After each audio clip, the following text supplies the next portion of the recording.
guys. Hello. She's like, put me down, please. Was not going to film anything. I was just going to run off to the gym, but I figured why not? And foremost, guys, one of my videos has hit 10K, 10,000 views. Oh my God. And on top of that, my channel is almost at 1,000 subscribers. That really says a lot about you guys. Like, you guys actually like my content and are here because you just really vibe with what I post. So that really just means a lot. And to say that one of our videos has got to 10K is outstanding. So thank you guys so much for watching. I'm not gonna do a crazy face beat because like I'm going to the gym literally. With all that being said, I'm going to still try and tell you guys the tea on my job, like what my experience has been over the last 2 weeks. It's just crazy to say, it's like been going by so quickly. Training was just quick, like it never felt like work, so it just flew by.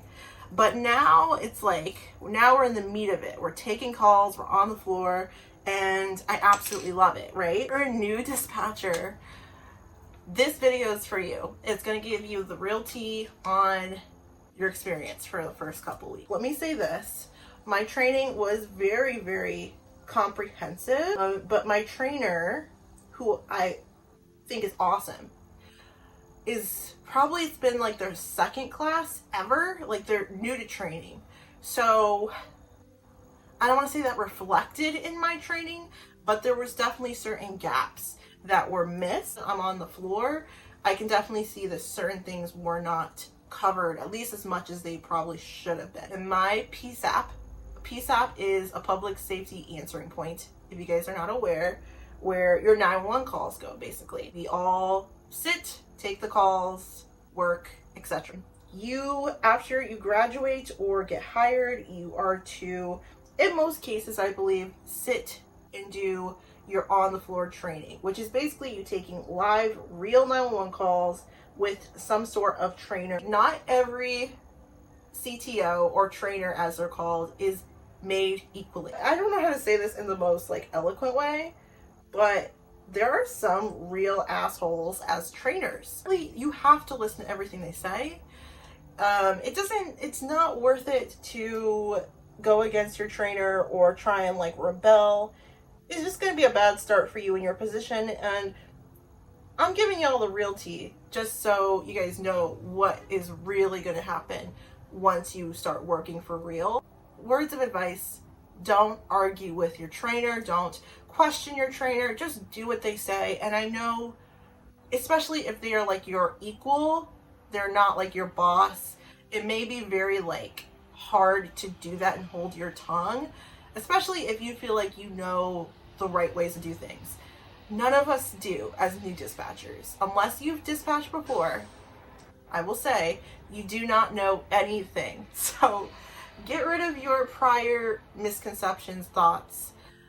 A lot of this comes from me thinking I knew it all. Like, I knew my path, my career, which was finances at the time. Finances and dispatching are two different animals. And very quickly, I would say maybe my first or second day on the floor, I realized I'm going to have to start off fresh, forget everything I had learned, and start anew.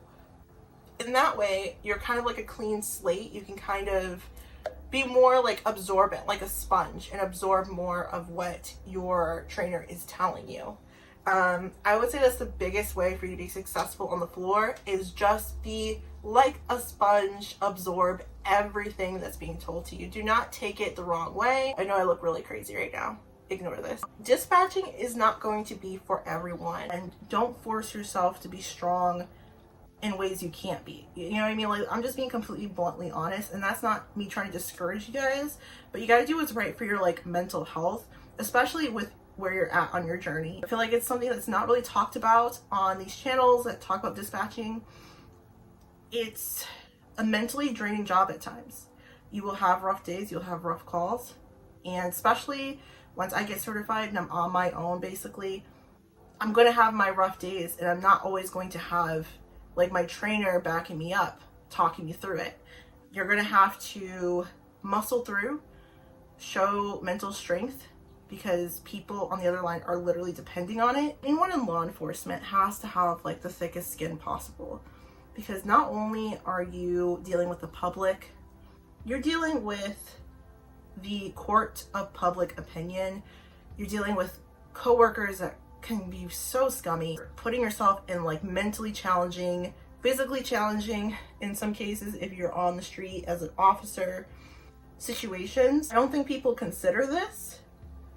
The ones that are actually like good cops or good public service officials, they are the mentally strongest people you will ever meet, because even in the face of all those things, they still are fair, they're still good.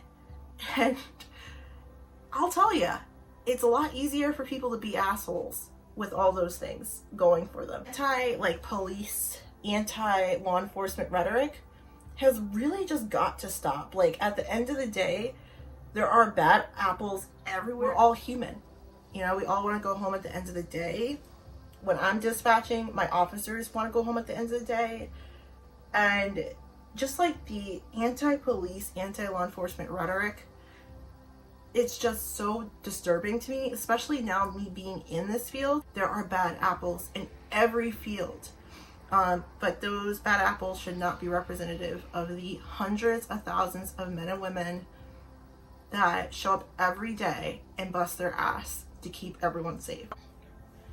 Lately, I've just been honestly saving up money, focused within this year, saving as much as I possibly can, and, you know, just enjoying myself. It's crazy how much like a little bit of foundation will just like bring you back to life. Like, it's crazy.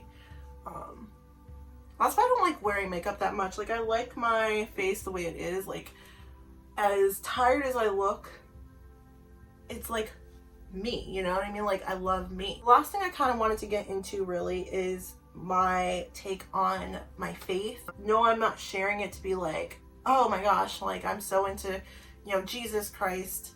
But I am. And that's the crazy part. I'm a believer. I am. I was raised that way, and I'll be so honest, guys, I think I just strayed, and I was on my journey, and I finally came back. I don't want to get like too emotional with that, or too in depth, because it is very personal to me. I think that like a lot of strength comes from dealing with your demons and recognizing them. You can only heal and grow if you confront and know what you are dealing with, right, in your life. There is no perfect person, and real strength comes from tackling those things that are not good in your heart and in your soul. Even the best people go through some shitty ass experiences in life, and I would even go as far as to say some of the best people do go through the shittiest things, as crazy as that is to say. But there is salvation, guys. Like, if you feel lost, if you feel like there is no one out there that hears you, he hears you. He hears you every single day. And if you've lost faith, if you feel lost, I hear you, because I was there. I was just trying to find my way, you know? And sometimes a simple answer isn't always so simple. Sometimes saying just pray, just kind of give it to God, is not the answer you want to hear. And it takes a level of just understanding, understanding, to just get it and know. As soon as you let go and accept that you are not in control of that pain, you're not in control of the circumstances that were put upon you, once you give it to God, you will be okay. You know, certain things that happened in my life that were just completely devastating and sad, made me question my faith. It did. And that's just the real truth. I went through things that were so jarring, dealt with losses that made me say, if there was a God, how could you hurt me this way? How could you set upon me this pain? And that was something that I really had to reckon with. That pain and hurt, it felt like it could like kill me at times. Like it was debilitating. I felt like I could not go on through that pain. And I know that got really deep, guys, but like, I just want to say that, like, if you guys don't believe in Christ, then I completely respect and understand that. For me, I choose to believe in a higher power. I do believe that, like, a life, a world, a universe as beautiful and amazing as the one we currently reside in has to spawn from somewhere. Some sort of creation, some sort of divine intervention that created all of us individually. And I truly think that when you realize that your issues in this world are so small, that you were put on this planet for more than suffering, more than any type of trials and tribulations, that's when you start to breathe easier. That's when you know you can relax and just live life. I told you guys about like kind of like the end of my prior relationship, and it doesn't really deserve any more oxygen than I've already given it. I will say this, like, I have a very like big heart, and like if you know me in real life, like you know this. So after like thinking about it so much, like I realized that I don't hate my ex. I don't really like have any way of thinking about it. Like, and honestly, in retrospect, I like saw myself like settling down with this person. Like I wanted this person to be my everything, you know, and just start a family and all of that. And that aspect does get me kind of sad. I do believe in the saying that like you could be meant for someone, but the timing could just not be right for you right then and there.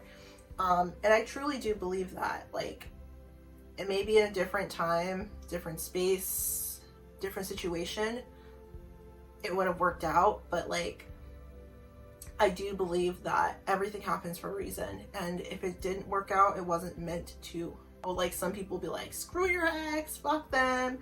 I don't believe in that. I do believe that like if you know, spent years with someone, if you wanted a future with them, then you liked them to some degree, okay? Every breakup is a chance for you to discover yourself and figure out who you are as a person. And I've done that. Like I've taken this time to really delve deep into any healing I need to do and just reflect on everything. You know, and it's funny, like I could talk like this because like in years past, like when I was like 20, early 20s, I posted some videos about it, but like I was in like a 4 to 5 year relationship with my first love, and I saw him as my everything. I was totally invested. I would say like that's the first person I truly fell in love with. But since then, I have become such a strong person.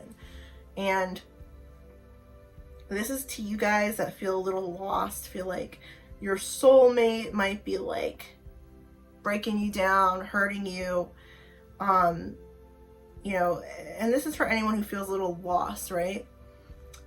Your happiness isn't in other people. Your happiness lies in yourself. And it took me a long time to figure that out, that no man or mortal on this earth can wield my happiness. And we're done. All right, guys, hopefully you guys enjoyed this video. If you did, remember to like, comment, and subscribe to this channel. I really love the community we're growing here. Again, we hit 10K on one of these videos I've uploaded. I don't even know what to say. I don't even know how to feel. I never thought that one of my videos would reach 10,000 views. I guess that means you guys liked it. And I really appreciate that from the bottom of my heart.